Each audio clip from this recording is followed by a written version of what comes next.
जय गुरु जी, शुक्राना गुरु जी। जय गुरु जी संगत जी।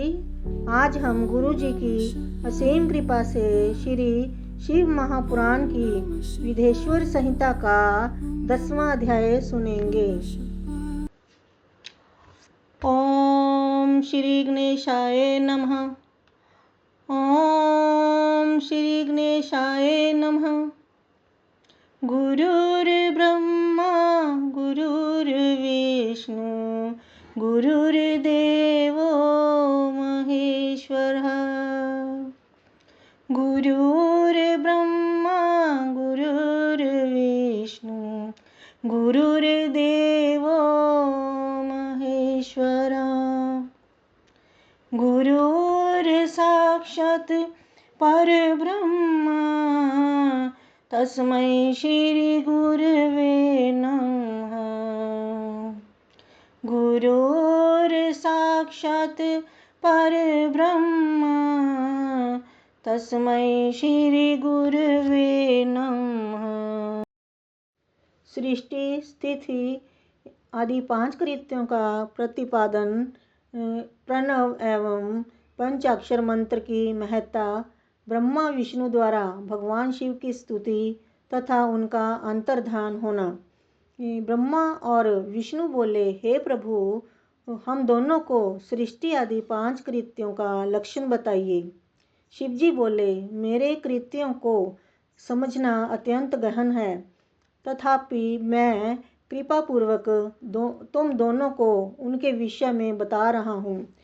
हे ब्रह्मा और अच्युत, सृष्टि स्थिति संहार तिरोभाव और अनुग्रह, ये 5 ही मेरे जगत संबंधी कार्य हैं जो नित्य सिद्ध हैं। संसार की रचना का जो आरंभ है वह सर्ग है। मुझसे पालित होकर सृष्टि का सुस्थिर रूप से रहना ही उसकी स्थिति कहा गया है। उसका विनाश ही संहार है। प्राणों का उत्क्रमण ही तिरोभाव है। इन सब से छुटकारा मिल जाना ही मेरा अनुग्रह है। इस प्रकार मेरे 5 कृत्य हैं। इन मेरे कर्तव्यों को चुपचाप अन्य पंचभूत आदि वहन करते हैं। जैसे जल में पड़ने वाले गोपुर बिंब में आवागमन होता रहता है। सृष्टि आदि जो 4 कृत्य हैं वह संसार का विस्तार करने वाले हैं। 5वां कृत्य अनुग्रह मोक्ष का हेतु है। वह सदा मुझ में ही अचल भाव से स्थिर रहता है। मेरे भक्तजन इन 5 कृत्यों को 5 भूतों में देखते हैं। सृष्टि भूतल में, स्थिति जल में, संहार अग्नि में, तिरोभाव वायु में और अनुग्रह आकाश में स्थित है। पृथ्वी से सबकी सृष्टि होती है, जल से सबकी वृद्धि होती है, आग सबको जला देती है, वायु सबको एक स्थान से दूसरे स्थान को ले जाती है और आकाश सबको अनुग्रहित करता है। यह विद्वान पुरुषों को जानना चाहिए। इन 5 कृत्यों का भार वहन करने के लिए ही मेरे 5 मुख हैं। 4 दिशाओं में 4 मुख हैं और इनके बीच में 5वां मुख है। हे पुत्रों, तुम दोनों ने तपस्या करके प्रसन्न हुए मुझ परमेश्वर से भाग्यवश सृष्टि और स्थिति नामक 2 कृत्य प्राप्त किए हैं। दोनों तुम्हें बहुत प्रिय हैं। इसी प्रकार मेरे विभूति स्वरूप रुद्र और महेश्वर ने 2 अन्य उत्तम कृत्य संहार और तिरोभाव मुझसे प्राप्त किए हैं, परंतु अनुग्रह नामक कृत्य कोई नहीं पा सकता। उन सभी पहले के कर्मों को तुम दोनों ने समयानुसार भुला दिया। रुद्र और महेश्वर अपने कर्मों को नहीं भूले हैं, इसीलिए मैंने उन्हें अपनी समानता प्रदान की है। वे रूप, वेश, कृत्य, वाहन, आसन और आयुध आदि में मेरे समान ही हैं। हे पुत्रों, मेरे ध्यान से शून्य होने के कारण तुम दोनों में मूढ़ता आ गई है। मेरा ज्ञान रहने पर महेश के समान अभिमान और स्वरूप नहीं रहता। इसीलिए मेरे ज्ञान की सिद्धि के लिए मेरे ओंकार नामक मंत्र का तुम दोनों जप करो। यह अभिमान को दूर करने वाला है। पूर्व काल में मैंने अपने स्वरूप भूत मंत्र का उपदेश किया है, जो ओंकार के रूप में प्रसिद्ध है। वह महामंगलकारी मंत्र है। सबसे पहले मेरे मुख से ओंकार प्रकट हुआ, जो मेरे स्वरूप का बोध कराने वाला है। ओंकार वाचक है और मैं वाच्य हूँ। यह मंत्र मेरा स्वरूप ही है। प्रतिदिन ओंकार का निरंतर स्मरण करने से मेरा ही सदा स्मरण होता है। पहले मेरे उत्तरवर्ती मुख से आकार, पश्चिम मुख से उकार, दक्षिण मुख से मकार, पूर्ववर्ती मुख से बिंदु तथा मध्यवर्ती मुख से नाद उत्पन्न हुआ। इस प्रकार 5 अवयवों से युक्त होकर ओंकार का विस्तार हुआ है। इन सभी अवयवों से एकीभूत होकर वह प्रणव ओम नामक एक अक्षर हो गया। यह नाम रूपात्मक सारा जगत तथा वेद वर्णित स्त्री पुरुष वर्ग रूप दोनों कुल इस प्रणव मंत्र से व्याप्त हैं। यह मंत्र शिव और शक्ति दोनों का बोधक है। इसी प्रणव से पंचाक्षर मंत्र की उत्पत्ति हुई है, जो मेरे सकल रूप का बोधक है। वह आकार आदि क्रम से और नाकार आदि क्रम से क्रमशः प्रकाश में आया है। ओम नमः शिवाय। इस पंचाक्षर मंत्र से मातृका वर्ण प्रकट हुए हैं, जो 5 भेद वाले हैं। उसी से शिरो मंत्र तथा 4 मुखों से त्रिपदा गायत्री का प्रागट्य हुआ है। उस गायत्री से संपूर्ण वेद प्रकट हुए हैं और उन वेदों से करोड़ों मंत्र निकले हैं। उन मंत्रों से भिन्न भिन्न कार्यों की सिद्धि होती है, परंतु इस प्रणव एवं पंचाक्षर से संपूर्ण मनोरथों की सिद्धि होती है। इस मूल मंत्र से भोग और मोक्ष दोनों ही सिद्ध होते हैं। मेरे सकल स्वरूप से संबंध रखने वाले सभी मंत्र राज साक्षात भोग प्रदान करने वाले और शुभ कारक हैं।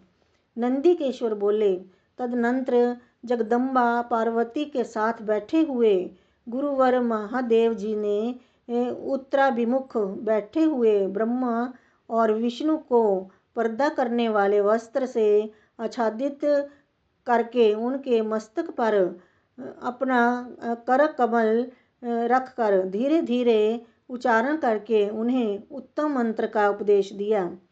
यंत्र तंत्र में बताई हुई विधि के पालन पूर्वक 3 बार मंत्र का उच्चारण करके भगवान शिव ने उन दोनों शिष्यों को मंत्र की दीक्षा दी।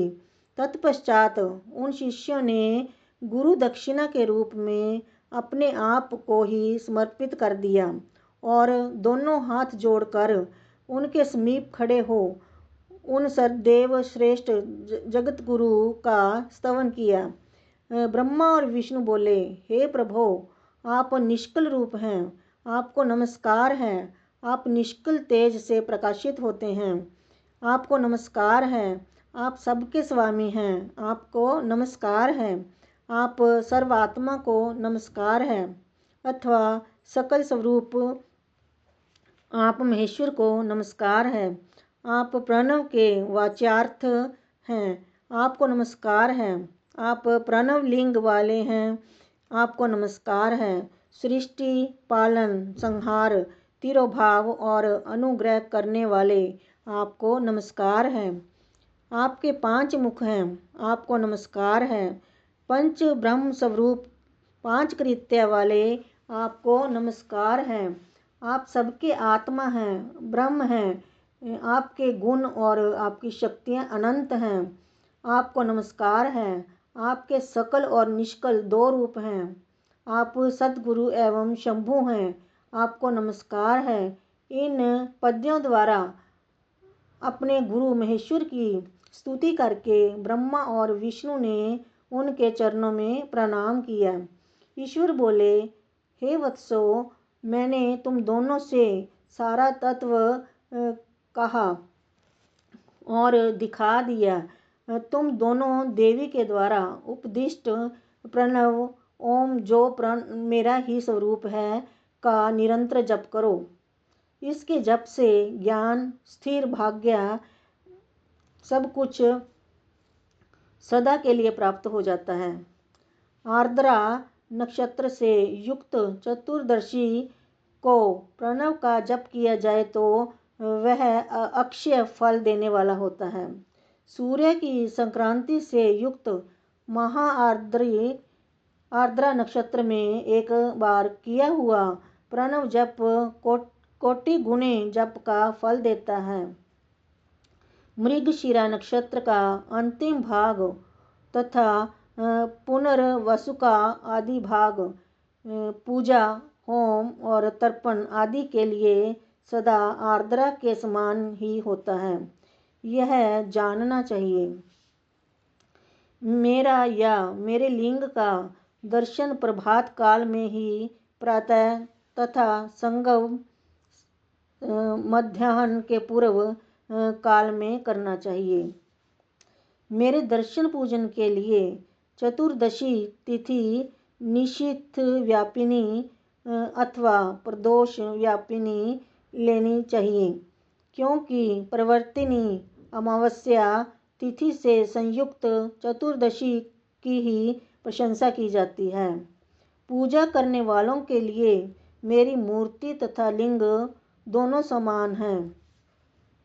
फिर भी मूर्ति की अपेक्षा लिंग का स्थान श्रेष्ठ है। इसीलिए मुमुक्षु पुरुषों को चाहिए कि वे वेर मूर्ति से भी श्रेष्ठ समझकर लिंग का ही पूजन करें। लिंग का ओमकार मंत्र से और वेर का पंचाक्षर मंत्र से पूजन करना चाहिए।